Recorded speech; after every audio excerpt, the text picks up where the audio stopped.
Hi all, this is Saturday morning. Saturday ആയതുകൊണ്ട് തന്നെ രാവിലെ നല്ല ഉറക്കം ഉറങ്ങി. പോരാത്തതിന് കുക്കുവിന് ട്യൂഷൻ ക്ലാസ്സിൽ നിന്ന് മെസ്സേജ് ഉണ്ടായിരുന്നു, 3 മണിക്കാണ് ഇന്ന് ട്യൂഷൻ.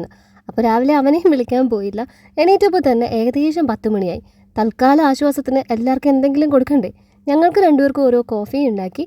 പിള്ളേർക്കുള്ള പാല് പെട്ടെന്ന് കൊടുക്കാനായിട്ട് കെറ്റിലിൽ വെച്ചിരുന്ന വെള്ളം തന്നെ കുറച്ച് ഷുഗറും പൗഡറും ഒക്കെ ഇട്ട് മിക്സ് ചെയ്ത് അതിലേക്ക് പാലും കൂടെ ആഡ് ചെയ്തു. ടോണ്ട് മിൽക്ക് ആകുമ്പോൾ നമ്മൾ പിന്നെ ഇത് തിളപ്പിക്കേണ്ട കാര്യമില്ലല്ലോ. നീലു ഇതുവരെ എണീറ്റിട്ടുമില്ല. കഴിഞ്ഞ ദിവസം ഒരു കമൻറ്റ് കണ്ടപ്പോഴാണ് ഞാനും ശ്രദ്ധിച്ചത്.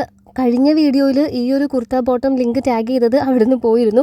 അത് ഞാൻ ടാഗ് ചെയ്ത ലിങ്കിൽ നിന്ന് ഔട്ട് ഓഫ് സ്റ്റോക്ക് ആവുന്നതുകൊണ്ടാണ്. അപ്പം ഞാൻ അവൈലബിൾ ഉണ്ടോ എന്ന് നോക്കിയിട്ട് വീണ്ടും ടാഗ് ചെയ്തേക്കാം. ഈ മെറ്റീരിയലിന് എന്താ പറയുന്നതെന്ന് എനിക്കറിയത്തില്ല. പണ്ട് പക്ഷേ ഇതേ മെറ്റീരിയൽ അമ്മയ്ക്ക് 2-3 സാരി ഉണ്ടായിരുന്നു. അങ്ങനെ കിടക്കും, തേക്കണം എന്ന് പോലും ഇല്ല.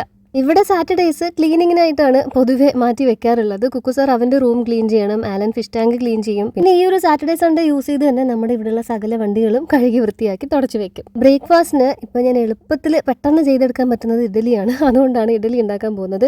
ദോശക്കല്ലിൽ പെട്ടെന്ന് ദോശ ചെയ്യാനല്ലേ. പക്ഷെ എന്തോ ഈ കുഞ്ഞിഡലിയുടെ സെറ്റ് കിട്ടിയേ പിന്നെ ആ 2 തട്ട് കിട്ടിയതിൽ പിന്നെ എനിക്കെന്തോ കുഞ്ഞിഡലി ഉണ്ടാക്കാൻ ഭയങ്കര ഇഷ്ടമാണ്. ഞങ്ങൾക്ക് രണ്ടുപേർക്കും കഴിക്കാനായിട്ടും പിന്നെ വൈകുന്നേരത്ത് എല്ലാവർക്കും കൊടുക്കാനും ഒക്കെ ആയിട്ട് വലിയ ഇഡ്ഡലി തട്ടിൽ ഞാൻ യൂഷ്വലി ചെയ്യുന്ന പോലെ തന്നെ ഒരു 9 ഇഡലി അങ്ങോട്ട് സെറ്റ് ചെയ്ത് വെച്ചു.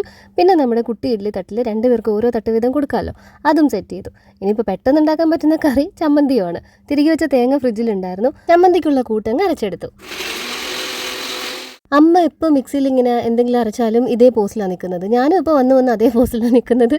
ചിലരൊക്കെ ഞാനിങ്ങനെ കണ്ടിട്ടുണ്ട്, മിക്സിയിൽ എന്തെങ്കിലും ഇങ്ങനെ വെച്ചിട്ട് ഓൺ ചെയ്തിട്ടങ്ങ് പോകും. എനിക്കിപ്പോഴും ആ ധൈര്യം വന്നിട്ടില്ല. മിക്സിയുടെ മേലെ ഒരു കൈ എനിക്ക് എപ്പോഴും വേണം.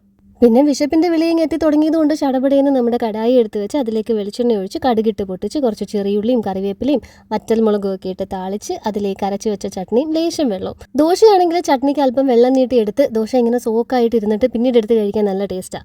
ഇഡ്ഡലി ആകുമ്പോൾ ഇത് കണക്ക് ഉടച്ച് കഴിക്കാൻ ഇഷ്ടമാണെങ്കിലും ചട്നി കുറച്ച് തിക്കായിട്ടിരിക്കുന്നതാണ് നല്ലത്. ചില സമയത്ത് ഞാൻ ആലോചിക്കും അല്പം ചമ്മന്തിപ്പൊടിയൊക്കെ സ്റ്റോക്ക് ചെയ്ത് വെച്ച് കഴിഞ്ഞാൽ രാവിലെ ഇഡ്ഡലിയും ദോശ ഉണ്ടാക്കുമ്പോൾ എളുപ്പമായിരിക്കുമല്ലോ എന്ന്. പക്ഷേ എനിക്ക് ഈ പാനിപൂരി പോലെ തന്നെ ഇതുവരെ അങ്ങോട്ട് രമ്യതയിൽ എത്തിപ്പെടാൻ പറ്റാത്ത സാധനമാണ് ചമ്മന്തിപ്പൊടിയും.